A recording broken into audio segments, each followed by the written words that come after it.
ZP पदाधिकाऱ्यांनी शिक्षणाधिकारी कादर शेख यांना घेतले फैलावर।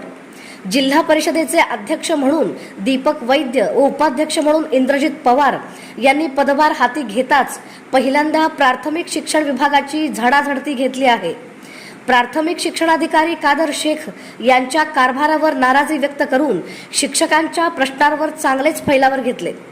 जिल्हा परिषदेच्या अध्यक्ष म्हणून दीपक वैद्य यांनी पदभार घेतल्यानंतर लगेच प्राथमिक शिक्षणाधिकारी कादर शेख यांना आपल्या केबिनमध्ये बोलावून घेतले। प्राथमिक शिक्षण विभागाबाबत त्यांच्याकडून माहिती जाणून घेतली। शिक्षकांचे अनेक प्रश्न प्रलंबित आहेत, या प्रश्नांची सोडवणूक केली जात नाही। जिल्हा परिषदेच्या मुख्य गेटवर शिक्षक उपोषणाला बसले आहेत, त्यांची दखल शिक्षण विभाग घेत नाही, ही गंभीर बाब आहे। शिक्षणाधिकारी कार्यालयात असून ही असे प्रश्न प्रलंबित राहतात। शाळा व वर्ग खोल्याबाबत तक्रारी आहेत, या तक्रारीचा निपटारा करण्यासाठी आणि शाळेच्या गुणवत्ता वाढवण्यासाठी प्रयत्न करा, अशा शब्दात झेडपीचे अध्यक्ष दीपक वैद्य यांनी खडसावले। उपाध्यक्ष इंद्रजित पवार यांनी त्यांच्याबरोबर चर्चा करून झेडपी शाळांची दर्जा उंचावण्यासाठी कमी पडत असल्याबाबतची नाराजी व्यक्त केली आहे।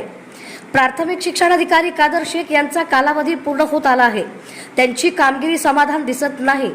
ठराविक कर्मचाऱ्यांना हाताशी धरून फक्त बांधकाम आणि शाळा दुरुस्तीच्या विषयात इंटरेस्ट घेतल्याची चर्चा आहे। सामाजिक कार्यकर्त्यांनी केलेल्या तक्रारी बऱ्याच प्रकरणात त्यांची चौकशी लागण्याची सांगण्यात येत आहे। झेडपी पदाधिकाऱ्यांनी 4 वर्षांनंतर पदभार घेतल्यानंतर प्राथमिक शिक्षणाधिकाऱ्यांची कारभार चव्हाट्यावर आली आहे।